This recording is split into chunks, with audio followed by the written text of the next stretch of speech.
আরজি করে খুন ধর্ষণে অভিযুক্ত সঞ্জয় রায়।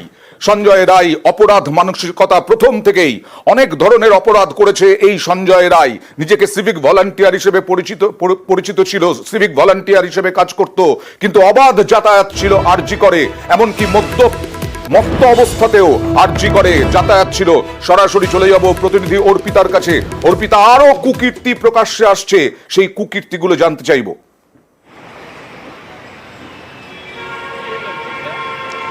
দেখো, এই আরজি করে এই ছাত্রীকে খুন এবং ধর্ষণের ঘটনায় বলা যায় যে এই অভিযুক্ত অর্থাৎ সঞ্জয় রায়, তার কিন্তু কলকাতা পুলিশের খাতায় এটা প্রথম নয়, এর আগেও তার নাম কলকাতা পুলিশের খাতায় ছিল। 2022 সালে 4 আগস্ট কালীঘাট থানায় তার বিরুদ্ধে একটি অভিযোগ হয়, যেখানে কিনা গৃহবধূ নির্যাতনের অভিযোগ করে তার শ্বশুরবাড়ির সদস্যরা। কিন্তু তারপরেও একটি মাত্র সামান্য একটি জেনারেল ডায়েরি করে তাকে কিন্তু বলা যায় কার্যত ক্লিন চিট দেয়, এমনটাই অভিযোগ তুলেছেন শ্বশুরবাড়ির সদস্যরা। কারণ তিনি ছিলেন সিভিক ভলেন্টিয়ার। কবে বিয়ে হয়? 2022 সালে 19শে ফেব্রুয়ারি তার বিয়ে হয়, এবং বিয়ে হওয়ার পর থেকে কিন্তু মাত্র 6 মাসের মধ্যে অকথ্য অত্যাচার এবং স্ত্রীকে অকথ্য ভাষায় কিন্তু গালাগালাজ এবং তার সঙ্গে কিন্তু ব্যাপকভাবে মারধর করায় তাকে বাড়িতে পাঠিয়ে দেওয়া হয়, এবং তার স্ত্রী ক্যান্সার আক্রান্ত হন। কোনো রকম কোনো চিকিৎসা তিনি করেননি, বাপের বাড়ির সদস্যরা তারাই কিন্তু ট্রিটমেন্ট করেন, এবং ট্রিটমেন্ট করার পরে 2023 সালে 10ই আগস্ট তার মৃত্যু হয়। কিন্তু এরপরেও যেটা জানা যাচ্ছে যে সেই সময় কালীঘাট থানায় যে 4ই আগস্ট 2022 সালে যে কমপ্লেন হয়, তার ভিত্তিতে পুলিশ কোনো রকম কোনো কিছু ব্যবস্থা নেয়নি। হয়তো ব্যবস্থা নিলে সঞ্জয়ের তখনই যদি তার বিরুদ্ধে কঠোর ব্যবস্থা হতো বা কঠোর শাস্তি হতো, তাহলে হয়তো এই দিনটা দেখতে হতো না। এমনটাই পরিবারের যারা সদস্য তারা কিন্তু তেমনটাই অভিযোগ তুলেছেন। কারণ সঞ্জয়ের শাশুড়ি বলছেন যে সঞ্জয় কিন্তু প্রথম থেকে নৃশংসভাবে অত্যাচার করেছে তার মেয়েকেও।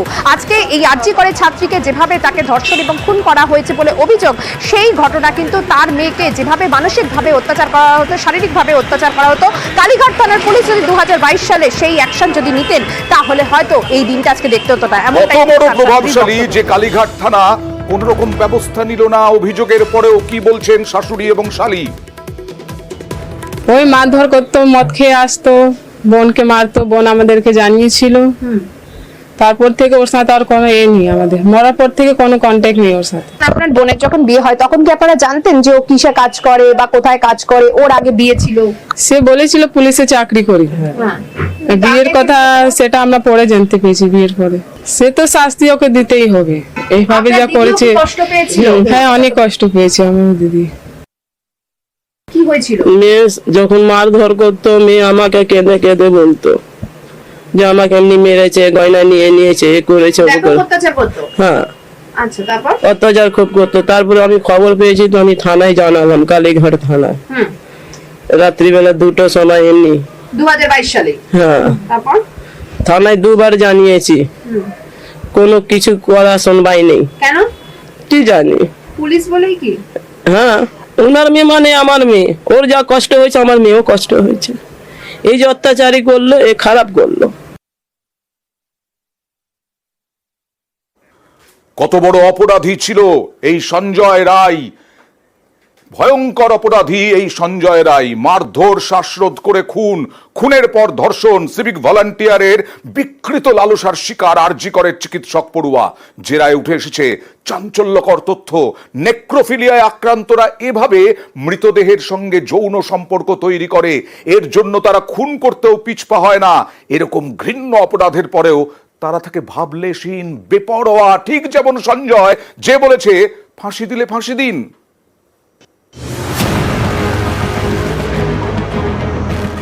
আরজি করের এমার্জেন্সি বিল্ডিং এর 4 তলায় চেস্ট মেডিসিন বিভাগে সেমিনার হল। শুক্রবার সকালে এখান থেকেই উদ্ধার হয় কর্তব্যরত পিজি ডাক্তারি ছাত্রীর দেহ। শুক্রবার রাতেই সিভিক ভলেন্টিয়ার সঞ্জয় রায়কে গ্রেপ্তার করে পুলিশ। তাকে জেরা করে চরম নৃশংসতার তথ্য পুলিশের হাতে। পুলিশ জেরায় জানতে পেরেছে, প্রথমে মুখ হাত চেপে ধরে চিকিৎসকের চিৎকার আটকানোর চেষ্টা করে সঞ্জয়। তাতে কাজ না হওয়ায় মারধর শুরু করে। তারপর গলা টিপে শ্বাস রোধ করে খুন করে তরুণী চিকিৎসককে। এরপর মৃতদেহকে ধর্ষণ করা হয়। এখানেই শেষ নয়, চিকিৎসকের চুলের ক্লিপ যৌনাঙ্গে ঢুকিয়েও চালায় নির্যাতন। এসব শুনে অনেকেই আঁতকে উঠছে। মৃতদেহের সঙ্গে যৌন সম্পর্ক, মেরে ফেলার পরে ধর্ষণ, কতটা বিকৃত মানসিকতার হলে এমন অপরাধ করা যায়? বিশেষজ্ঞদের মতে এটা এক ধরনের বিরল রোগ। রোগের নাম নেক্রোফিলিয়া। নেক্রস ও ফিলিয়াস এই দুই গ্রিক শব্দ থেকে রোগের নাম নেক্রোফিলিয়া। নেক্রোস কথার অর্থ মৃতদেহ, ফিলিয়াস শব্দের অর্থ আকর্ষণ, অর্থাৎ মৃতদেহের প্রতি যৌন আকর্ষণ। নেক্রোফিলিয়ায় আক্রান্তরা এরকমই বিকৃত যৌন সুখ পেতে চায়। তারা চায় বাধা দেবে না এমন যৌন সঙ্গী, তাই তারা বেছে নেয় মৃতদেহ, মৃতদেহের সঙ্গে সহবাস। কিছু লোক তারা সেক্সুয়াল গ্র্যাটিফিকেশন পায় ডেড বডিকে রেপ করে। যারা সোশ্যালি খুব একটা অ্যাক্টিভ নয় কিংবা সামনাসামনি কাউকে প্রপোজ করতে পারে না এবং ফিজিক্যালি অনেকটাই উইক, তারা কিন্তু তাদের রেপ করবার একটা মাত্র উপায় থাকে যখন যে রেপ হচ্ছে সে কোনো প্রতিবাদ জানাতে পারে না। It's a very very rare disorder. ইউরোপে প্রথম নেক্রোফিলিয়া রোগের সন্ধান মেলে। সেখানে মর্গের এক কর্মী মৃতদেহের সঙ্গে সহবাস করত। নেক্রোফিলিয়ায় আক্রান্তদের মূলত 3 ভাগে ভাগ করা হয়। নেক্রোফিলিক ফ্যান্টাসি, এক্ষেত্রে মৃতদেহের সঙ্গে যৌন সম্পর্কের কল্পনা করা হয়। রেগুলার নেক্রোফিলিয়া, এক্ষেত্রে মৃতদেহের সঙ্গে যৌন সম্পর্ক করতে দেহ খুঁজে বেড়ায়। নেক্রোফিলিক হোমিসাইড, এক্ষেত্রে মৃতদেহের সঙ্গে যৌন সম্পর্ক করার জন্য খুন করা হয়। তদন্তে পুলিশ জানতে পেরেছে অপরাধের পর তথ্য প্রমাণ লোপাটের চেষ্টা করে সঞ্জয়। জুতো জামায় থাকা রক্তের দাগ ধুয়ে ফেলে। কিন্তু অনেকেরই প্রশ্ন, কাক ভরে কিভাবে হাসপাতালে 4 তলা সেমিনার হলে ঢুকতে পারলো সিভিক ভলেন্টিয়ার সঞ্জয়? নিরাপত্তারক্ষীদের নজর এড়ালো কিভাবে? জানা গিয়েছে ধৃত সিভিক ভলেন্টিয়ার সঞ্জয় রায় পুলিশের ওয়েলফেয়ার বোর্ডের সদস্য। কোনো পুলিশ কর্মী ভর্তি হলে তার খোঁজ খবর নিতে যেতে হতো সঞ্জয়কে। সেই সূত্রে কলকাতার বিভিন্ন হাসপাতালে তার নিয়মিত যাতায়াত ছিল। পরিচিত মুখ দেখেই হয়তো কোনো নিরাপত্তা কর্মী আটকাননি। সঞ্জয়কে জেরা করে নাকি এমনই জানতে পেরেছে পুলিশ। অনেকেই মনে করছেন যেভাবে মহিলা চিকিৎসকের উপর নির্যাতন হয়েছে সেটা কারো একার পক্ষে করা কঠিন। তাহলে কি সিভিক ভলেন্টিয়ার সঞ্জয় রায় ছাড়া আরও কেউ জড়িত? এর উত্তর খুঁজছে পুলিশ। ঘটনাস্থল থেকে দলা দলা চুল সংগ্রহ করেছেন ফরেনসিক বিশেষজ্ঞরা। নিহত চিকিৎসকের শরীরেও একাধিক জায়গায় আঁচড়ের ক্ষত পাওয়া গেছে। ওই আঁচড় কি শুধু সঞ্জয়ের, নাকি আরো কেউ ছিল? এখন নানা রকম নানা ধরনের গুজো চারদিকে চলছে। মাল্টিপল লোক ইনভলভ আছে, কাউকে প্রোটেক্ট করার চেষ্টা করা হচ্ছে, 3 জনের সিমেন পাওয়া গেছে। All kinds of stories are floating, these are rumours. এসবের উত্তর পেতে ডিএনএ পরীক্ষা করতে চাইছে পুলিশ। নিউজ 18 বাংলা। যত কাণ্ড এই আরজি করেই। গত বছরের মে মাসে এই হাসপাতালে শ্লীলতাহানির অভিযোগ ওঠে। এক রোগীর মেয়ে শ্লীলতাহানির অভিযোগে সরব হন। তরুণী আঙুল তোলেন হাসপাতালেরই এক বেসরকারি নিরাপত্তারক্ষীর দিকে, যার বাবা পুলিশ কর্মী। এবার সেই আরজি করেই মহিলা চিকিৎসককে খুন, ধর্ষণ, গ্রেফতার সিভিক ভলান্টিয়ার। নাইট ডিউটি করতে গিয়ে খুন মহিলা চিকিৎসক, তারপর তাকে ধর্ষণ করা হয় বলে চাঞ্চল্যকর অভিযোগ। আরজিকর হাসপাতালের এই ঘটনায় গ্রেপ্তার করা হয়েছে সঞ্জয় রায় নামে এক সিভিক ভলেন্টিয়ারকে। এর আগেও এই আরজিকরে শ্লীলতাহানির অভিযোগ উঠেছিল। 2023 সালের 24শে মে শ্লীলতাহানির অভিযোগে সরব হন উত্তর 24 পরগনার বাদুড়িয়ার তরুণী। তার মা তখন ভর্তি ছিল হাসপাতালে। সেই সময় শ্লীলতাহানির অভিযোগ। পুলিশটা এসে দুপুরবেলার থেকে আমাকে ফলো করছে, সিগারেট কাটছে, আমাকে দেখছে। আমি বুঝতে পারিনি যে ওরকম আমার সাথে করবে। হাতটা ধরে টেনে নিয়ে গেছে ওখানে, তারপরে নিয়ে শাড়ি টাড়িগুলো টানছে। আমি বলছি, দাদা আপনি এটা কি করছেন, খারাপ করছেন কেন, আমার সাথে এরকম করছেন কেন? জোর জবরদস্তি করছে, আমাকে জোরে ধরে আছে, আমি তো ছাড়াতেই পাচ্ছি না। গত বছরের এই ঘটনায় অভিযোগের আঙুল ওঠে এক নিরাপত্তারক্ষীর দিকে, যার হাতে নিরাপত্তার দায়িত্ব। তার বিরুদ্ধে শ্লীলতাহানির অভিযোগ। অভিযুক্তের বাবা কলকাতা পুলিশের কর্মী। এ নিয়ে টালা থানায় অভিযোগও দায়ের হয়। যদিও পুলিশ দাবি করে শ্লীলতাহানির নাকি অভিযোগই করেনি তরুণীর পরিবার। জল নিয়ে 2 পেশেন্ট পার্টির গোলমালের অভিযোগ করা হয়। পুলিশটা এসে দুপুরবেলার থেকে আমাকে ফলো করছে, সিগারেট কাটছে, আমাকে দেখছে। আমি বুঝতে পারিনি যে ওরকম আমার সাথে করবে। হাতটা ধরে টেনে নিয়ে গেছে ওখানে, তারপরে নিয়ে শাড়ি টাড়িগুলো টানছে। আমি বলছি, দাদা আপনি এটা কি করছেন, খারাপ করছেন কেন, আমার সাথে এরকম করছেন কেন? জোর জবরদস্তি করছে, আমাকে জোরে ধরে আছে, আমি তো ছাড়াতেই পাচ্ছি না। এবার সেই আরজি করে চিকিৎসক ছাত্রীকে খুন করে ধর্ষণের মতো চাঞ্চল্যকর অভিযোগ। এই ঘটনায় গ্রেপ্তার এক civic volunteer. News 18 Bangla. RG Kar নিয়ে বিভিন্ন জায়গায় জেলায় জেলায় বিক্ষোভ, প্রতিবাদ মিছিল, যেমন চুঁচুড়া ইমামবাড়া জেলা হাসপাতালে দেখছেন জুনিয়র ডাক্তাররা, তারা স্বাস্থ্যকর্মীরা তারাও নেমেছেন এবং নারী সুরক্ষার বিচার চাইছেন। কালো পোশাকে পোস্টার প্ল্যাকার্ড নিয়ে বিক্ষোভ, হাসপাতাল সুপারের কাছে স্মারকলিপি জমা, জুনিয়র ডাক্তারদের বিক্ষোভে সামিল নার্সিং পড়ুয়ারাও।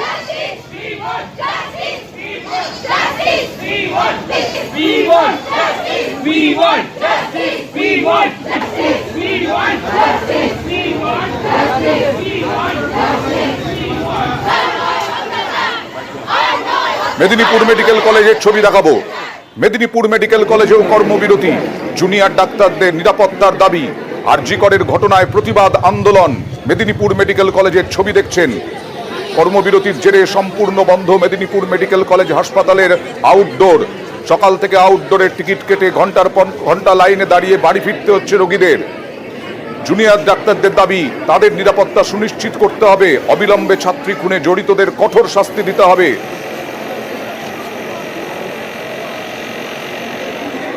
এবার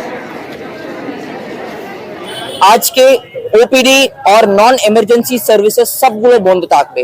কলকাতা আরজিকের হসপিটালে যে হয়েছে, এটা হয়েছে হসপিটাল ভেতরে, মানে ডাক্তারে কোনোদিন প্রোটেকশন গুলো হবে না। ক্লিয়ার কাট ইনভেস্টিগেশন করতে হবে, full transparency. We want a CBI investigation. 3 দিন ধরে বাঁকুড়া সম্মিলনী হাসপাতালেও কর্মবিরতি, বাঁকুড়া সম্মিলনী মেডিকেলে কর্মবিরতি। আরজি করে মহিলা চিকিৎসককে খুনের প্রতিবাদ, ইন্টার্ন ও জুনিয়র ডাক্তারদের কর্মবিরতি আজ তৃতীয় দিনে পড়ল।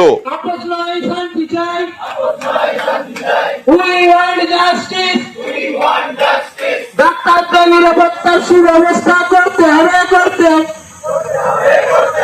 ডাক্তারদের নিরাপত্তার সুব্যবস্থা। হোস্টেল বা বাড়ি থেকে আসার সময় কোনো নিরাপত্তা নেই আমাদের। আর তাছাড়া আরজি করে দিদির প্রতি যেরকম অন্যায় হয়েছে সেটা আমাদের বিচার চাই। বাঁকুড়া মেডিকেল কলেজের সিসিটিভি আরো বেশি বাড়ানো হোক, তাছাড়া পুলিশ থাকুক যাতে মেয়েদের সেফটি থাকে, এগুলো আমরা চাই। এরপরে আপনাদের নিয়ে যাব রামপুরহাট মেডিকেলে। আজও জারি প্রতিবাদ। আরজি করের প্রতিবাদে কর্মবিরতি, বন্ধ রাখা হয়েছে আউটডোর পরিষেবা। রামপুরহাট মেডিকেলে মহকুমা শাসক গিয়েছিলেন, আন্দোলনকারীদের সঙ্গে কথা বলেন, কর্মবিরতি তুলতে জুনিয়র ডাক্তারদের অনুরোধ করেন তিনি, যদিও মহকুমা শাসকের আবেদন মানতে নারাজ আন্দোলনকারীরা।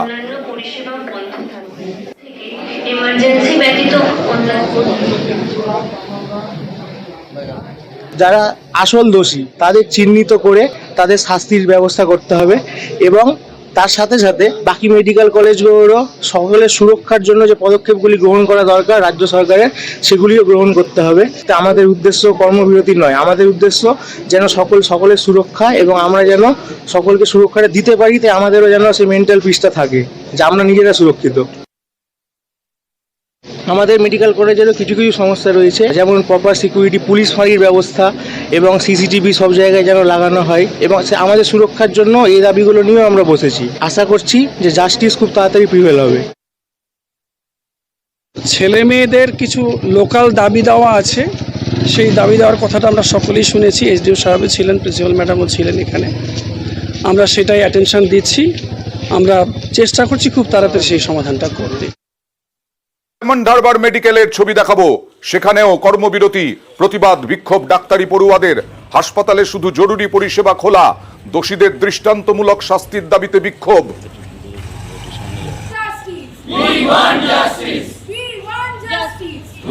সোমবার 10টা থেকে শুধুমাত্র হাসপাতালের এমার্জেন্সি পরিষেবা চালু রেখে বাকি পরিষেবা বন্ধ রেখে অবস্থান বিক্ষোভে সামিল। আরজি করের ঘটনায় অবিলম্বে দোষীদের দৃষ্টান্তমূলক শাস্তির দাবি, এমনকি স্বাস্থ্যকর্মীদের নিরাপত্তা সুনিশ্চিতের দাবি। এটা একটা মেয়ের প্রতি হয়েছে, সেটার জন্য শুধু ডাক্তারদের না, যত মানুষে আছে, যত মেয়েরা আছে, যত ছেলেরা আছে, সবাইকে এটাকে নিয়ে প্রোটেস্ট করা উচিত। আমরা যারা রোজ নাইট ডিউটিস করছি, আমাদের এখানে কোনো সাপোর্ট সিস্টেম নেই, আমাদেরকে রোজ নাইট ডিউটিস করতে হয়, একা নাইট ডিউটি করতে হয়। তো আমরা কি করে সেফ ফিল করব? যেখানে আমরাই সেফ ফিল করছি না, সেখানে আপনারা কি করে এক্সপেক্ট করেন যে আমরা পেশেন্টসদেরকে ভালো ট্রিটমেন্ট দেব? বারাসাত মেডিকেলেও ডাক্তার পড়ুয়া খুনের প্রতিবাদ, বিক্ষোভ মিছিল বারাসাতেও। বারাসাত মেডিকেল কলেজ থেকে মিছিল, বিক্ষোভ মিছিলে ডাক্তার নার্সরা, নিরাপত্তার দাবিতে বিক্ষোভ মিছিল। বিক্ষোভ মিছিল করলেন তারা, যদিও কর্মবিরতি করেননি। বারাসাত হাসপাতাল থেকে শুরু হয় মিছিল, পরে শহর জুড়ে। চিকিৎসকরা এলেও এদিন দেখা যায় রোগীরা চিকিৎসা ঠিকঠাক পাচ্ছেন না, খুবই স্বাভাবিক। যদিও হাসপাতাল সুপার সুব্রত মণ্ডল বলেছেন হাসপাতালে চিকিৎসকদের উপস্থিতি অন্যান্য দিনের মতোই আছে, চিকিৎসা পরিষেবা স্বাভাবিক আছে। এরকম একটা ঘটনা যে হয়ে গেল, তো সেটা তো হওয়া উচিত হয়নি না। তো তাই জন্য আমরা আজকে সবাই এই প্রতিবাদের সমর্থন করছে, রাস্তায় নেমেছি। আমরা চাইছি কি ক্রাইমটা যাতে হিস্ট্রিতে আর কোনোদিন রিপিট না হয়, প্রত্যেকটা মেডিকেল কলেজে যাতে আরও নিরাপত্তা দেওয়া হোক। আমরা চাইছি কি কালপ্রিটদের যাতে হ্যাং টু ডেথ করা হোক, অ্যান্ড কালপ্রিট সবকটা কালপ্রিট ঠিকভাবে যেন ধরা হোক। সিসিটিভি রাখা উচিত, গার্লস হোস্টেলে নিরাপত্তা দেওয়া উচিত, আর ওই ছাড়া বয়েজ হোস্টেলেও নিরাপত্তা দেওয়া উচিত। শুধু গার্লস হোস্টেল কেন, প্রত্যেকটা হোস্টেলে অ্যাটলিস্ট নিরাপত্তার ব্যবস্থা করা। সেগুলোর অভাব কি এখানে রয়েছে? হ্যাঁ, এখানে রয়েছে।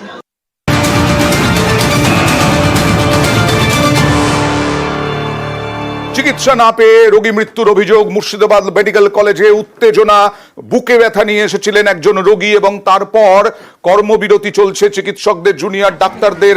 চিকিৎসা না পেয়ে রোগী মৃত্যুর অভিযোগ, একটু উত্তেজনা তৈরি হয়। কথা বলবো প্রতিনিধি প্রণবের সঙ্গে। প্রণব, জুনিয়র ডাক্তাররা না হয় কর্মবিরতিতে, কিন্তু সিনিয়র ডাক্তার কি পর্যাপ্ত পরিমাণে নেই?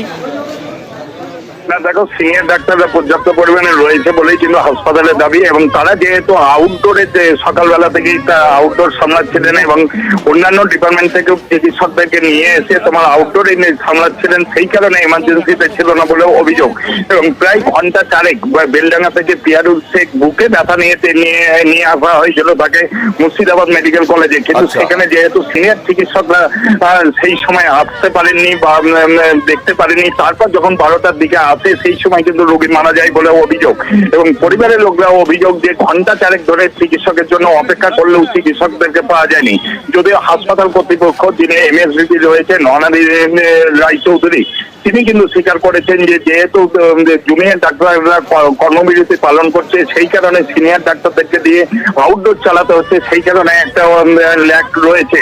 কিন্তু এই ল্যাগ যাতে না থাকে সেই ব্যবস্থা করা হবে, এবং তার জন্য কিভাবে মারা গেল এবং কি কারণে মারা গেল সেটাও কিন্তু তদন্ত করে দেখা হবে বলে কিন্তু তিনি জানিয়েছেন। বেশ, আমাদের তো কোনো ট্রিটমেন্ট হয়নি, কোনো চিকিৎসা হয়নি। হলো না, ডাক্তার ছিল না, ডাক্তার বলছে ডাক্তার নাই, এরকম কোনো কেউ ওখানে কেউ আমাদের পেশেন্টের গায়ে হাত দিয়ে ছুঁয়ে দেখেনি। সকাল 6টা থেকে 12:30 ডাক্তার দেখেছে। আন্দোলনের সাথে বলছে যে ডাক্তার নেই, এরকম প্রশ্ন দিচ্ছে ইরা নার্সরা। বুকে মানে ব্যথা হয়েছিল, নিয়ে আসা হয়েছিল, অ্যাডমিশন করা হয়, অ্যাডমিশন হয়নি। তারপরে ওই একটা ইনজেকশন দিল আর স্লাইন দিল, যে বলে ডাক্তারবাবু আসবে তারপরে হবে, কিন্তু ট্রিটমেন্ট তো ভালো হলোই না। হ্যাঁ, ডাক্তার হয়তো দেখে আগে এসে নিশ্চয় হয়তো আমাদের হয়তো রোগীটা বাঁচত।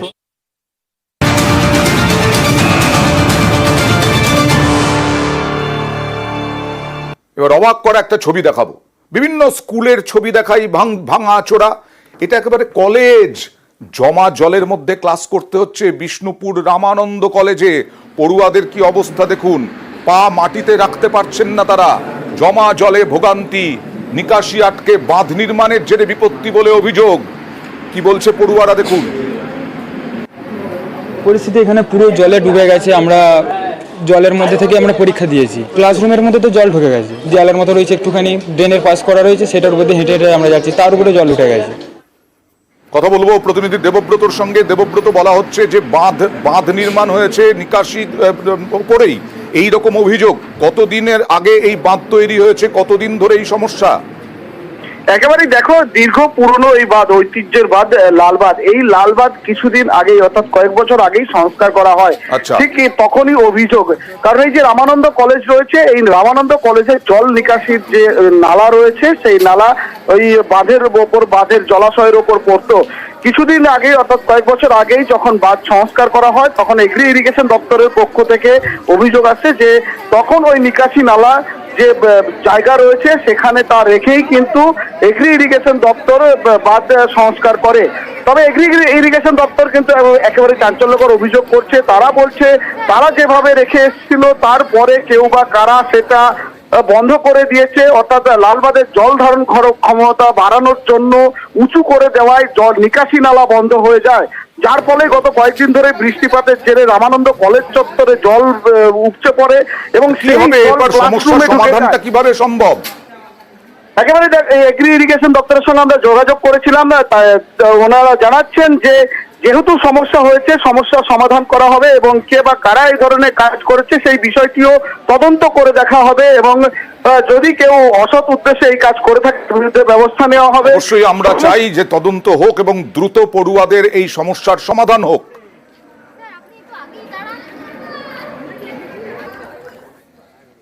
বাঁকুড়া ইউনিভার্সিটির পরীক্ষা পূর্ব থেকে নির্ধারিত ছিল, তাই প্রথম ধাপে কিছু সেইভাবে ব্যবস্থা নেওয়া যায়নি।